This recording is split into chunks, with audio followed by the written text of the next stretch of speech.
안녕하세요. 산부인과 전문의 조수빈입니다. 정밀 초음파 검사 중에 아기 내에 물혹이 보인다는 말을 들으면 어느 산모님이든 가슴이 덜컥 내려앉기 마련입니다. 하지만 결론부터 말씀드리면 다른 이상 소견이 없이 이 낭 중 하나만 발견된 경우라면 아기의 건강이나 신경 발달에 문제가 있을 가능성은 매우 낮습니다. 실제로 장기 추적 연구에서도 신경 발달과의 관련성은 확인되지 않았습니다.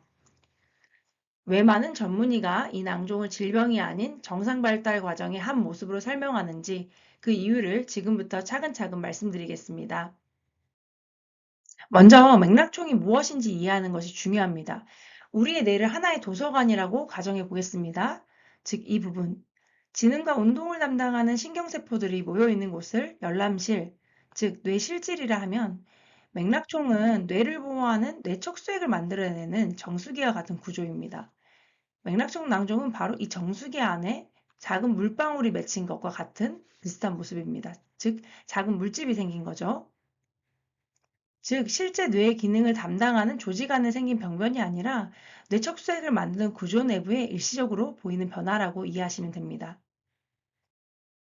다음은 실제 태아의 정밀 초음파 소견입니다. 이 부분이 뇌 실질 부분입니다. 이 부분. 그리고 뇌실은 여기 이 부분이 뇌실인데요. 이 안에 이 하얗게 된 구조 보이시죠? 이 부분이 맥락총, 즉 뇌척수액을 만들어 놓은 구조입니다. 그 안에 이렇게 검게 보이는 이 부분이 맥락총 낭종입니다. 그렇다면 맥락총 낭종은 어떤 특징을 가지고 있는 소견일까요? 맥락총 낭종은 임신 중기 정밀 초음파에서 약 1에서 2% 정도의 태아에서 관찰되는 비교적 흔한 소견입니다.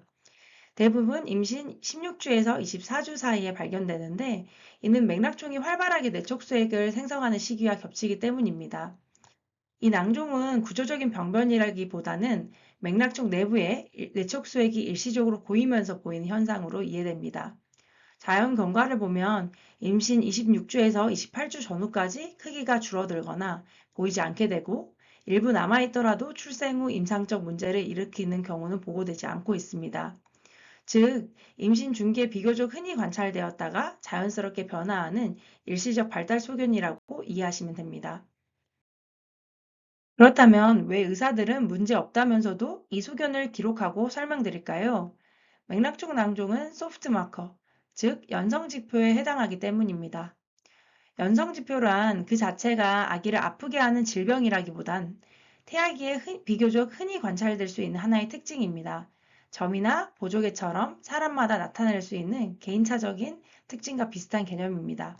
다만 의학적으로 염색체 이상 태아에서 이러한 특징이 정상 태아보다 더 자주 관찰될 수 있기 때문에 해당 소견이 보이면 다른 구조적 이상이 동반되어 있는지 보다 세심하게 확인하게 됩니다. 그 결과 손, 심장, 얼굴, 장기 구조 등에서 다른 이상이 전혀 없다면 임상적 의미는 거의 없는 정상 변이로 판단하게 됩니다. 많은 산모님들이 가장 걱정하시는 부분이 바로 에드워드 증후군입니다.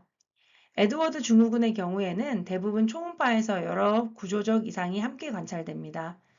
대표적으로 손을 꽉 쥐고 손가락이 겹쳐 있는 모습, 흔들의자 모양의 발 형태, 태아 성장 지연, 그리고 심실중격 결손을 포함한 다양한 심장 기형 등이 동반되는 경우가 많습니다. 따라서 선별검사에서 저이온군으로 확인되었고 정밀 초음파에서 이러한 구조적 이상 없이 맥락총 낭종 단독으로만 보였다면 염색체 이상과의 관련성은 매우 낮다고 평가합니다. 여기서 기억하셔야 할 핵심은 맥락총 낭종에서 낭종이 사라졌는지 여부 자체보다 처음 발견 당시 다른 구조 이상이 동반되어 있었는지가 임상적으로 더 중요하다는 점입니다. 또 한 가지 중요한 부분이 있습니다.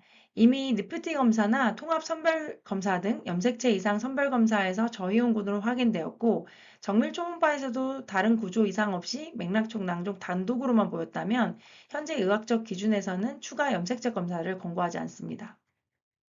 이는 이미 선별 검사를 통해 염색체 이상 위험도가 충분히 낮아졌다고 판단하기 때문입니다. 다만 다음과 같은 경우에는 추가 염색체 검사를 고려할 수 있습니다. 첫째, 선별검사에서 고위험군으로 나온 경우. 둘째, 맥락총 낭종 외에 다른 구조 이상이나 여러 연성지표가 함께 발견된 경우. 셋째, 선별검사를 시행하지 않았거나 위험도 평가가 충분하지 않은 경우. 넷째, 검사 결과와 관계없이 보다 확실한 확인을 원하시는 경우입니다. 즉, 맥락적 낭종 자체가 양수검사의 이유가 되기보다는 전체 위험도 평가 결과가 양수검사의 필요성을 결정하게 됩니다. 이 낭종은 대부분 임신 중기 후반까지 자연스럽게 작아지거나 보이지 않게 되며 일부 남아있더라도 아기의 발달에 영향을 준다는 근거는 없습니다. 다른 위험 요인이 없는 단독 맥락총 낭종의 경우 일반적인 임신 경과 관찰을 권고하고 있습니다. 산모님, 물혹이라는 단어 때문에 너무 걱정하지 않으셔도 됩니다. 맥락총 낭종은 많은 아기들에게서 일시적으로 관찰되었다가 자연스럽게 변화하는 발달 과정의 한 모습입니다. 오늘 영상이 불안을 조금 덜어드리는 시간이 되었기를 바랍니다. 지금까지 산부인과 전문의 조수빈이었습니다. 감사합니다.